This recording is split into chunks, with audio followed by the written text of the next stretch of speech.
Bismillahirrahmanirrahim. Assalamu alaikum, my dear learners. I'm back with another video to help you improve your English grammar. My video lectures will be very helpful for you if you want to improve your concepts related to the basics of English language. So, never miss any of them. I hope that you are fine and full of energy to attend today's lecture. Let's begin our today's topic. I shall be explaining the following concepts for you. A sentence, phrases and clauses, as well as the differences between a sentence, phrase, and a clause. Let's move on and talk about a sentence. A sentence may be defined as a group of words that gives complete meaning, thought, or idea and makes complete sense.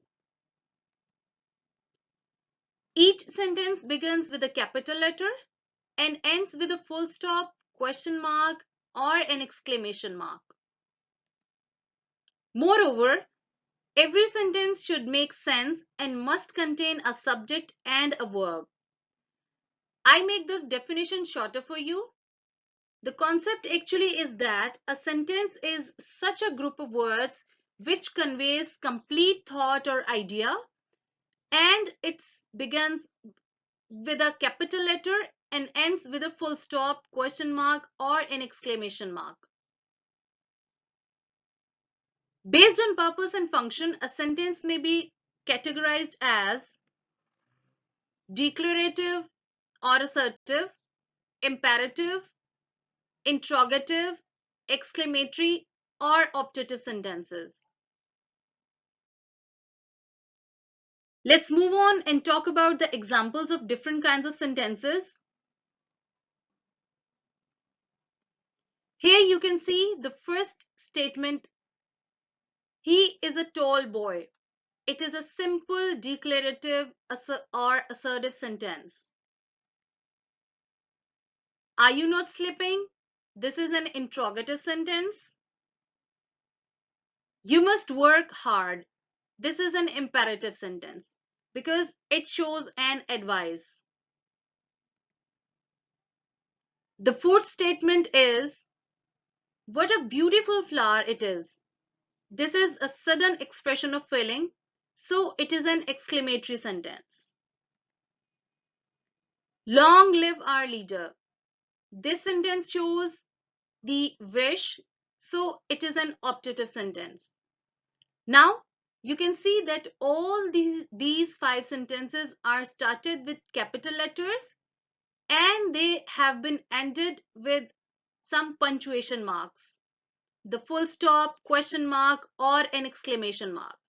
So, a sentence is such a group of words which conveys full thought and starts with a capital letter and ends with some punctuation mark. Let's move on and talk about phrases. A phrase is a group of related words which forms a meaningful unit within a sentence but does not have any meaning on its own. Moreover, a phrase has no subject or predicate. I make the concept easier and shorter for you. A phrase is a group of related words which convey some meaning, but if they are separated from the main sentence, they would not convey full thought. And a phrase does not have any subject or any predicate. Look at it.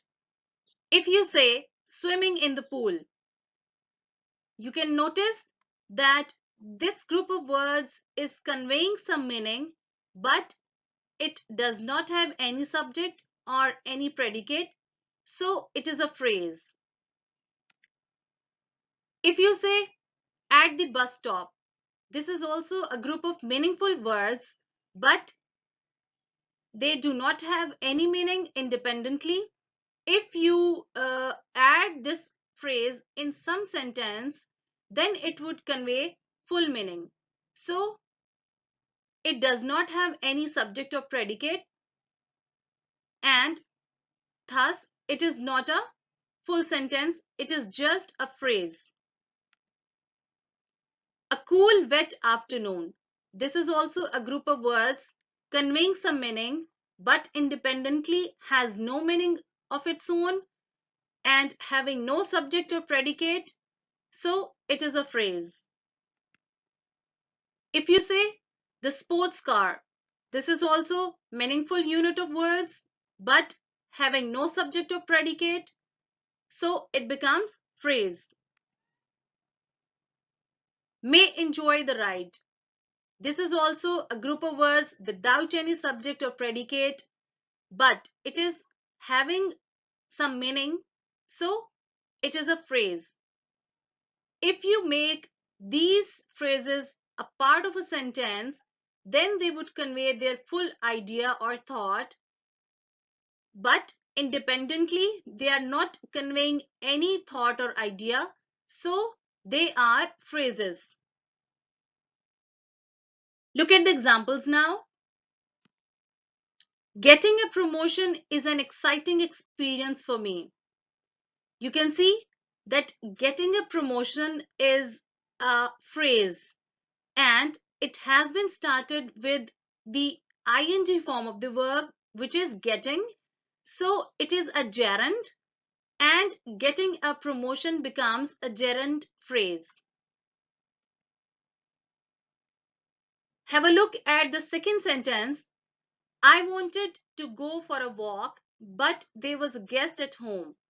Now, to go for a walk here is an infinitive phrase. You know that an infinitive is a verb which has to before it.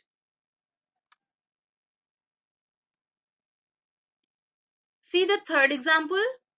The book with a colorful title page seems interesting. You can notice that this group of words with a colorful title page is conveying some meaning. If you take out from the main sentence, it would not convey full meaning. And it has been started from a preposition, so it becomes prepositional phrase. Look at the fourth example. The lost necklace was finally found by her. You can see that this group of words, the lost necklace, is conveying some meaning. If you take out from the main sentence, it would not convey full meaning, but remaining in the sentence or being a part of a sentence, it is showing complete thought and it is making the sentence complete. The lost necklace was finally found by her.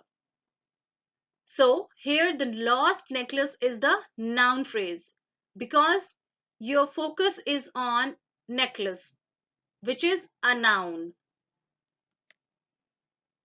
Have a look at the fifth example. I shall see you in the evening. This is an adverbial phrase because you're talking about time, adverb of time, in the morning, and it is a group of words which is a phrase. I hope now you have clear idea about the definition of a phrase. I repeat and make it shorter once again. A phrase is a group of words which conveys some meaning, but it does not convey its meaning independently. If it is made a part of a sentence, then it makes a complete sense. Moreover, a phrase does not have a subject or a predicate. Let's move on and talk about clauses. A clause, like a phrase, is a group of related words which forms a unit of thought within a sentence, but a clause has a subject and a finite verb. You know that a finite verb is a verb which shows tense. Now you must notice that a clause is also a group of words just like phrases, but the difference is that a clause has a subject and a finite verb, but a phrase does not have a subject or any predicate. Clauses make complete sense if they are removed from a sentence, and they may be considered independently. I make it simpler for you. Clauses may be dependent as well as independent. The independent clause is known as coordinate clause, while a dependent clause is called subordinate clause. I will make the concept more clear for you with the help of the examples. See the first example. She told me that she was sick. Now you can see that she was sick here is the dependent clause. If you write just this sentence, that she was sick, it would remain incomplete and it would need something else to be added to complete its thought. So you will say, she told me that she was sick. So you can also see that she is the subject here, was is the verb here. So it is a clause. See the second example. I did not eat anything because I was not hungry. You can see that I was not hungry is the clause because it has a subject which is I and a verb which is was. So it is a clause, and if you take it out from this main sentence, it would stand independently. So it is the independent clause. Look at the third example. The gift which George bought was the best. Now, which George bought is the clause because here George is the subject, bought is the verb. So this is a clause and this is dependent clause because if you take out from the main sentence, if you just write which George brought, it would not convey any meaning. So it is dependent upon the main sentence or the main clause to complete its meaning. Have a look at fourth example. It is a difficult problem, but I can solve it. I can solve it here is the independent clause because it can stand on its own if it is separated from the main sentence. Moreover, it is a clause because it has a subject which is I and a verb which is solve. Can here is a modal verb. See the fifth example. You should study hard lest you should fail. You can notice that lest you should fail is the dependent clause here because it is dependent upon the main sentence or the main clause to complete its meaning. So it becomes a dependent clause. Moreover, it is a clause because it has a subject which is you and modal verb which is should and fail which is the verb. I hope that you have clearer idea about the definitions of sentence, phrases and clauses. Let's make it more easy and I help you with the help of this chart so that you have more clear idea and full grip on the topic. A sentence is independent. For example, I am happy today, and you have started it with a capital letter and you have ended it with a full stop. But a phrase is dependent. At the bus stop. This is the phrase, which is adverbial phrase. You're talking about place, adverb of place. So it is an adverbial phrase and this is dependent upon the sentence to complete its meaning.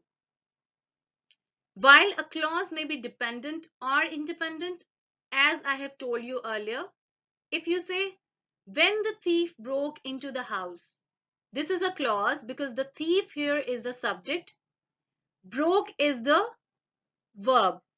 So it wants some other group of words to complete its sense. So it is a clause. A sentence conveys complete thought, while a phrase has no meaning on its own if it is removed from the main sentence. A clause can make a complete sense if it is removed from a sentence. This case is for independent clause, not for the dependent clause. See, a sentence has a proper structure, which is subject plus verb plus the object or the complement or extension with a punctuation mark. A phrase has no subject or predicate, I have told you earlier, while a clause has a subject and a finite verb, the verb which shows tense. A sentence starts with a capital letter, ends with a full stop, question mark, or an exclamation mark, while a phrase has no punctuation mark. You can see the example here. It has no capital letter or no punctuation mark. Similarly, a clause also has no punctuation mark. I hope that this table would help you also to have the difference between sentence, phrase, and clause. Thank you very much for watching. See you with another video. I wish you a very and a great day full of productivity and good vibes. See you very soon.